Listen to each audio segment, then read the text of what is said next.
Bonjour à tous et bienvenue sur la chaîne de l'Hexamone Crypto. Nous sommes le mercredi 16 juillet 2025, il est actuellement 9 heures. On va faire un point sur la situation crypto qui est en train de reprendre beaucoup de force. On va voir ensemble que du côté des altcoins, il y a des choses très très belles qui sont en train de se mettre en place. On va regarder bien sûr le Bitcoin. Bref, gros programme. Allez, on s'installe et on démarre cette vidéo directement avec les news. Du côté des news, hier dans les vidéos privées, on avait vu la crypto-monnaie Tao et la crypto LDO. Donc effectivement, c'était des points de suivi sur ces crypto-monnaies.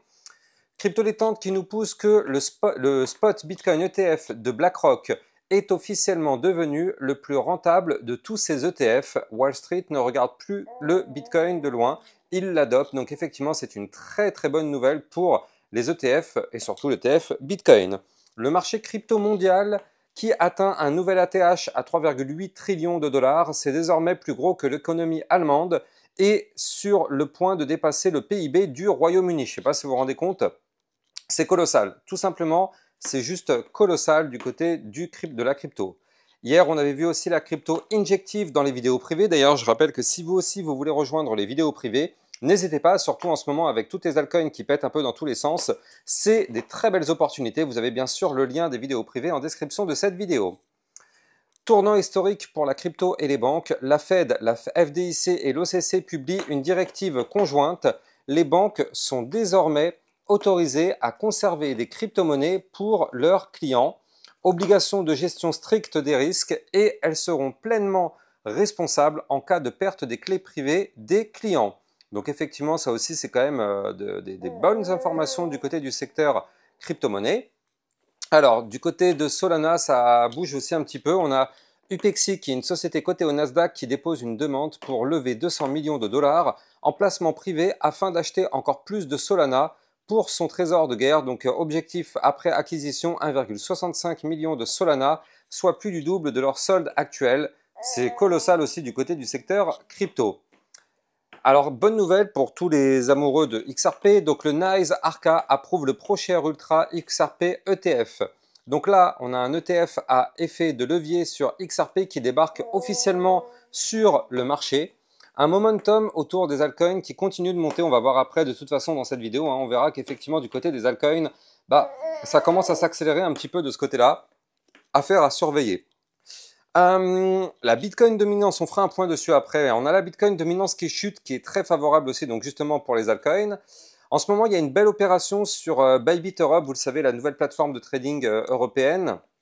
Il y a une campagne de cashback frais de trading, période, donc ça commence de maintenant jusqu'au 31 juillet 2025. Bien sûr, il faut être inscrit avec mon lien de parrainage que vous avez en description de vidéo. Il faut trader.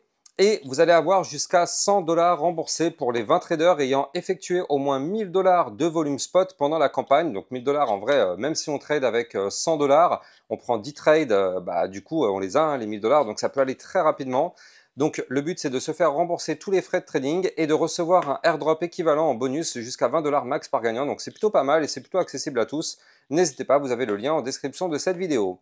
Jamie Dimon annonce que JP Morgan va se lancer dans les stablecoins, non pas pour suivre la mode, mais bien pour comprendre le sujet et le maîtriser. Il rejoint Citi et Bank of America, tous en pleine exploration du secteur. Donc ça aussi, c'est plutôt une bonne nouvelle. Les actifs tokenisés sur Solana ont dépassé les 418 millions de dollars, soit une hausse de 140,6% de 6% depuis le début de l'année, selon Messari. La tokenisation d'actifs réels, donc les fameux RWA sur Solana, connaît une croissance explosive, consolidant son rôle majeur dans l'adoption de la blockchain par les institutions. On a aussi Standard Chartered qui devient la première banque mondiale à proposer le trading institutionnel de Bitcoin et d'Ethereum. Et on a aussi donc Trump qui annonce que la Chambre va voter très prochainement un projet énorme destiné à placer les États-Unis comme leader incontesté des actifs numériques. Selon lui, ce texte va propulser l'Amérique loin devant la Chine et l'Europe. Affaire à surveiller là encore. Allez, on va démarrer la partie analyse technique. Bien évidemment, je rappelle à tout le monde que tout ce que je vais dire n'est en aucun cas un conseil financier. C'est à vous de faire vos propres recherches. Et n'oubliez pas que le trading de crypto comporte des risques de perte partielle ou majeure. On démarre directement avec notre Bitcoin dominance. Je voulais faire un point directement dessus parce que cette Bitcoin dominance qui chute, Et donc ça, c'est très bien. Quand la Bitcoin dominance chute, ça veut dire que les liquidités ne vont plus que sur le Bitcoin, mais surtout sur les altcoins. Et donc du coup, bah là, ça permet d'avoir des altcoins qui reprennent de la force. Donc là, vous le voyez, hein, on a pété un support majeur à 64,30 du côté de la Bitcoin dominance. Et on prend maintenant direction du prochain niveau clé de support qui est ici d'ailleurs, on est posé dessus à 63,66. Et si on pète ce niveau clé, prochain niveau de support important ici, à combien? À 63,16 avant d'aller chercher les 62,7. Donc vous l'avez compris, ça pourrait être intéressant si on continue de chuter, on pourrait avoir des altcoins qui profitent de cette situation. Alors, on va regarder aussi quelque chose qui est intéressant. Hop, on va regarder la crypto market cap, effectivement, parce que ça aussi, on ne peut pas passer à côté de ça. C'est-à-dire que là, vous le savez, la crypto market cap nous permet de savoir effectivement un petit peu ce qui se passe du côté des altcoins. Donc là, en fait, ce graphique vous propose la capitalisation des altcoins, à l'exception du Bitcoin et de l'Ethereum. Donc là, c'est toutes les autres crypto-monnaies. Et bien, qu'est-ce qu'on voit? On voit ici une tentative de reprise de force. Vous le voyez ici, on a formé en hebdo un gigantesque pattern en double bottom qui nous indique qu'effectivement les altcoins pourraient bientôt reprendre beaucoup de force si on arrive à valider tout ça. Donc là, effectivement, ça va être vraiment très intéressant. Il va falloir surveiller ça dans les semaines à venir parce que regardez, on est en train de prendre un momentum déjà depuis 2 semaines qui est plutôt bullish et on a un RSI sur ce graphique à 60. Donc clairement, on a vraiment des choses intéressantes qui peuvent se passer du côté des altcoins. Il va falloir surveiller tout ça de très très près parce que là, on pourrait avoir une belle petite remontée des altcoins. Alors attention, hein, ça peut être effectivement une petite alt season, même si on verra ensemble que la vraie alt season sera peut-être un tout petit peu plus tard, mais on va surveiller tout ça de très très près. Désolé hein, pour les bruits de bébé, c'est un peu compliqué là en ce moment. En plus, je suis tout seul, donc là, ouais, c'est pas facile. Bref, on va regarder ce que nous fait cette fois-ci notre Bitcoin, hein, bien évidemment, avec un Bitcoin qui reprend un petit peu de force suite au retracement qu'il a connu ces derniers jours, enfin surtout hier en fait. Là, vous le voyez, on a un Bitcoin qui a retracé. Bien sûr, on a un Bitcoin qui a été chercher les 123 000 $, donc bien sûr, il ne fallait pas s'attendre à ce qu'on continue de monter comme ça sans s'arrêter. Et au bout d'un moment, on a chuté. On a cassé 2 niveaux clés de support, comme je vous l'avais dit hier, 118 251 et 116 040. Et bien, qu'est-ce qui s'est passé? Vous le voyez, on est revenu retester les 116 040. On s'appuie sur ce niveau clé et on est en train de reprendre de la force dessus. Là, pour l'instant, on est en train d'essayer de récupérer la résistance des 118,251. Donc, si on arrive à récupérer ce niveau clé, bien sûr, on pourrait de nouveau aller chercher ici les 119 980, voire même pourquoi pas retourner rechercher l'ATH, le nouvel ATH à 123 200 $. Et bien sûr, ça pourrait être intéressant pour faire un nouvel ATH. Je rappelle que là, ce niveau clé des 118 251, ce n'est pas un niveau clé anodin. Je rappelle tout de même que c'est le niveau clé qui avait servi pendant tout le week-end ici de range. Tac, on avait pété ce niveau clé par le haut, on a décollé, on a malheureusement réintégré et là on essaye de nouveau de péter le niveau clé par le haut. Donc c'est pour ça que les 118 251 seront bien évidemment un niveau clé intéressant et important qu'il va falloir récupérer et breaker pour qu'on puisse avoir par la suite effectivement une nouvelle poussée haussière. Alors là, de toute façon, ça y est, hein, du côté du RSI, grâce au retracement qu'on a connu ces derniers jours, ça a fait retomber un petit peu le RSI. Néanmoins, malheureusement, on reste toujours un petit peu haut. C'est-à-dire qu'actuellement, on est quand même en vue jour à 68. Alors attention, hein, je parle de vue jour, je ne parle pas de vue hebdomadaire, mais en vue jour, on est à 68, ce qui reste quand même relativement haut. Donc, on a bien sûr la place de pousser, hein, on a bien sûr la place de retourner rechercher les 123 000 $, peut-être aller chercher les 130 000 $ dans les prochains jours, qui sait. Donc là, plus on va monter du côté de notre RSI, plus bien sûr on sera exposé à un retracement en vue jour. Est-ce que ça a un impact côté long terme? Non. Ce qui se passe en vue jour, oui, ça veut dire que dans les prochains jours, on peut avoir un nouveau retracement, mais long terme, on reste quand même plutôt sur une belle configuration pour l'instant. Donc je vous l'avais dit, de toute façon, long terme, sur ce bull run, on va pouvoir aller chercher les 130 000. Moi, de toute façon, j'ai une target entre les 130 et les 150 000 $. Donc effectivement, après, ça peut aller beaucoup plus haut, qui sait, mais moi, je pense qu'il vaut mieux rester terre à terre et rester pessimiste, quitte à avoir une belle surprise, plutôt que de se dire on va aller à 200 000 $ et on va s'arrêter, je ne sais pas moi, à 160 000 $.